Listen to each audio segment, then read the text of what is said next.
Hi!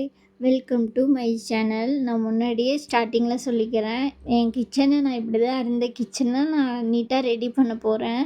Time இருக்கிறவங்க video ஃபுல்லாக பாருங்கள். நாங்கள் இருக்கிறது ரெண்டல் ஹவுஸ் தான். அவங்க ரெண்ட்டுக்கு தான் விட போகிறேன்னு சொல்லிட்டு கிச்சனில் ஒரு டைல்ஸ் கூட ஒட்டி தரல. கீழேயும் அதே மாதிரி தான் எதுவுமே பண்ணி தரல. நாங்கள் அதனால் நானே ஸ்டிக்கர்லாம் வாங்கி முன்னாடியே ஒட்ட வச்சிட்டேன். இந்த மாதிரி தான் இருக்க போகுது அப்படின்னு தெரிஞ்சதுமே நானே நீட்டாக எல்லாம் பண்ணிட்டேன். மேலே அந்த டைல்ஸ் மாதிரி ஒட்டியிருக்கோம் இல்லையா ஸ்டிக்கரு, அந்த அந்த ஸ்டிக்கர் வந்து நான் ஒட்டி 2 வருஷத்துக்கு மேலே ஆயிடுச்சு.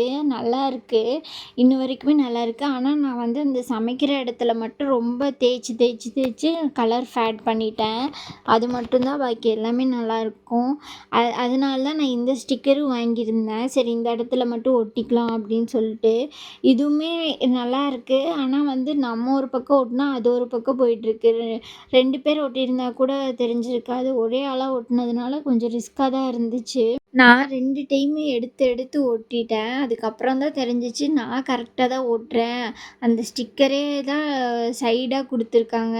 அதனால தான் அந்த பேட்டர்னே சைடாக இருக்கிறனால தான் சரியாக வரமாட்டேங்குது அப்படின்னு சொல்லிட்டு, அப்புறம் அது போகிற போக்குலேயே நானும் ஒட்டிட்டு பேலன்ஸ் இருக்கிறதுல கட் பண்ணி அட்ஜஸ்ட் பண்ணி ஒட்டிக்கலாம் அப்படின்னு சொல்லிட்டு தான் ஒட்டிகிட்ருந்தேன். அப்பயுமே பார்த்தா நிறையா பால்ஸ் வந்துருச்சு. கொஞ்சம் சுருக்கு சுருக்கமாக வரும்ல, அந்த மாதிரிலாம் வந்துருச்சு. எப்படியோ தேய்ச்சி தேய்ச்சி கஷ்டப்பட்டு எப்படியோ ஒட்டிட்டேன். ஒட்டுனதுக்கப்புறம்லாம் சூப்பராக தான் இருந்துச்சு. நான் அப்புறம் அந்த 2 சைடாக நான் ஒட்டலாம் அப்படின்னு நான் நினச்சிருந்தேன். 2ஆ கட் பண்ணி மேலே ஒன்று கீழே ஒன்று ஒட்டலான்னு நினச்சிருந்தேன். ஆனால் பார்த்தா ரொம்ப மேலே இருக்கிறனால அது ஒரு வால் மாதிரி ஆகுது. அது நல்லா இல்லை, அவ்வளோலாம் நல்லா இல்லை. இப்போ கீழே ஒரு பாக்ஸ் மாதிரி மட்டும் வச்சுக்கலாம், அதுதான் சூப்பராக இருக்குது அப்படின்னு சொல்லிட்டு மேலே மட்டும் கொஞ்சம் கட் பண்ணிவிட்டு அப்புறம் 2 சைடும் மட்டும் கொஞ்சம் கொஞ்சம் அட்ஜஸ்ட் பண்ணி எப்படியோ கட் பண்ணி ஒட்ட வச்சுருந்தேன். இதை ஒட்டுறதுக்குள்ளேயே போதும் போதும்னு ஆயிடுச்சு. அது எப்படின்னு தெரியல, கையெல்லாம் ரொம்ப வலிக்க ஆரம்பிச்சிருச்சு. ஏன்னா பொறுமையாக ஒட்டிகிட்டே இருந்தோம் இல்லையா, நம்மளே பிடிக்கணும் தேய்க்கணும் அந்த மாதிரி இருக்கும்போது கை மேலேயே இருக்கிறதுனால கை ரொம்ப வலிக்க ஆரம்பிச்சிருச்சு. இதை ஒட்டிகிட்டு இருக்கப்பவே என் பொண்ணும் எந்திரிச்சிட்டா. அப்புறம் அவளுக்கும் சாப்பாடு கொடுக்கணும், அது இதுன்னு சொல்லிட்டு நான் அப்படியே அந்த வேலையை அப்படியே நான் நிறுத்திட்டேன். நாளைக்கு பார்த்துக்கலான்னு சொல்லிட்டு. ஏன்னா அந்தளவுக்கு இழுத்துருச்சு ரொம்ப. இப்போ ரொம்ப ரிஸ்க் ஆயிருச்சு. இந்த சைடு கொஞ்சம் ஒட்டணும், அந்த சைடு கொஞ்சம் ஒட்டணும்னு சொல்லும்போது அது கூட ஈஸியாக இருந்துச்சு. ஆனால் அந்த சைடில் எடுத்துட்டு எடுத்துட்டு ஒட்டணும் இல்லையா கீழேலாம், அதுதான் கொஞ்சம் கஷ்டமாயிடுச்சு. நான் ஏன் இந்த வீட்டுக்கு இவ்வளோ ரிஸ்க் எடுக்கிறேன், இவ்வளோ பண்ணுறேன், இதெல்லாமே என்னென்னா எனக்கு வீடெல்லாம் அழகாக வச்சுக்கணும். எனக்கு அது மட்டும் தான். மாடலர் கிச்சன்லாம் இல்லைனாலுமே ஒரு நார்மல் கிச்சனையே நான் சூப்பராக வச்சுக்கணும்னு ஆசைப்படுவேன். இது மட்டும் இல்லை, நான் நிறையா திங்ஸை வாங்கி வாங்கி வாங்கி வாங்கி வீட்டை அவ்வளோ இது பண்ணி வச்சுருக்கேன். எனக்கு அவ்வளோ பிடிக்கும். ஏன்னா வீட்டில் வச்சுருக்க பொருளெல்லாம் அழகழகாக வைக்கணும் அப்படின்னு சொல்லிட்டு. இங்கே வரவங்க என்னை கேட்குறவங்க ஃபுல்லாமே, "ஏன் இந்த வீட்டுக்கு போய் இப்படி பண்ணுற, இந்த வீட்டுக்கு போய் இப்படி பண்ணுற" அப்படின்னு சொல்லி, வாடகை வீட்டுக்கு போய் "ஏன் இப்படி பண்ணுற, இதெல்லாம் பண்ணுறீங்க", பெயிண்ட் அடித்தாலும் அப்படியே தான் கேட்பாங்க. ஆனால் வந்து எனக்கு அதெல்லாம் பெரிய விஷயமாவே இருக்காது. போனால் போகட்டும், நம்ம இருக்கிற வரைக்கும் அது நம்ம வீடு மாதிரி தான் அப்படின்னு சொல்லிட்டே தான் நானும் நினச்சி, நானும் சரி என் ஹஸ்பண்டும் சரி இப்படி தான் நாங்களுமே இருப்போம். அதே மாதிரி தான் எங்களுக்கு பிடிச்ச மாதிரியே தான் நாங்கள் எங்கள் வீட்டை மாற்றிக்கிட்டே தான் இருப்போம். இதே மாதிரி தான் எல்லா பொருளுமே நான் வாங்கி வாங்கி அங்கங்கே செட் பண்ணி வச்சுட்டு எனக்கு ரொம்ப பிடிச்சிருக்கு அழகு பார்த்துட்ருப்பேன். இந்த லைட்டு எதுக்கு நான் யூஸ் பண்ணுறேன்னா, அந்த மணி பிளான்ட்டெல்லாம் செட் பண்ணி வச்சுருக்கேன் இல்லையா, அங்கே சுற்றி வைக்கலான்னு சொல்லிட்டு. நான் ஏன் இந்த லைட்டை நீங்கள் எடுத்திருக்கீங்கன்னு நீங்கள் நினைக்கலாம்.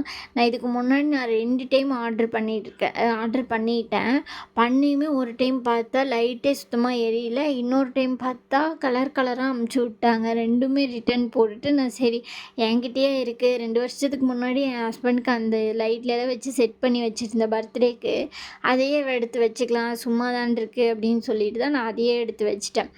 அது வச்சதுக்கப்புறமும் லாஸ்ட்டாக அந்த வீடியோவை பாருங்கள். அதுவுமே நான் மறாத நாள் தான் வச்சேன். ஏன்னா அதுக்கான ஆணி எதுவும் கரெக்டாக கிடைக்கல அப்படின்னு சொல்லிட்டு.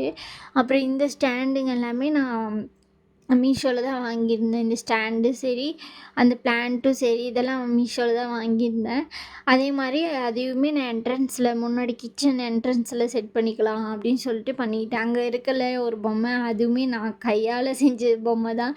அது செஞ்சு ஒரு 4 வருஷம் பக்கம் ஆகுது. அப்படியே தான் இருக்குது, அதே இடத்துல அப்படியே தான் இருக்குது. அப்புறம் இதுவும் வந்து முன்னாடி வச்சுக்கலாம் அப்படின்னு சொல்லிட்டு இந்த ஸ்க்ரீன் மாதிரி வச்சுக்கலான்ட்டு வச்சிட்ருக்கேன்.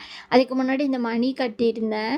வேணாம் அது வேணான்னு சொல்லிட்டு இந்த மாதிரி வச்சுக்கலாம் அப்படின்னு சொல்லி தான் இந்த ஸ்க்ரீனை மட்டும் போட்டு விட்ருக்கேன் இப்போதைக்கு. அந்த லைட்டு வச்சதுக்கப்புறம் எப்படி இருக்குன்னா, இந்த மாதிரி தான் இருக்குது கிச்சனு. ரொம்ப அழகாயிருச்சு. எனக்கு ரொம்ப ரொம்ப பிடிச்சிச்சு என் கிச்சனு. மேலே வச்சுருக்கேன் இல்லையா அந்த மணி பிளான்ட்டு, அது ஒரிஜினல் தான். அந்த ஸ்டாண்டுமே நான் தான் செஞ்சு வச்சுருந்தேன். முன்னாடியே எல்லாமே ரெடி பண்ணி இந்த மாதிரி அழகழகா பண்ணுறது எனக்கு பிடிக்கும்ல, அது மாதிரி நான் செஞ்சு வச்சுருக்கேன். இப்போ எப்படி இருக்குன்ட்டு மறக்காமல் சொல்லுங்கள் கமெண்ட்டில். இந்த மாதிரி தான் இருக்கும் என் கிச்சனு. முன்னாடி இருந்ததை விட இப்போ ரொம்பவே அழகா இருக்குது. இந்த வீடியோ உங்களுக்கு பிடிச்சிருக்கும்னு நினைக்கிறேன். மறக்காமல் சப்ஸ்கிரைப் பண்ணி லைக் பண்ணுங்கள். பாய்.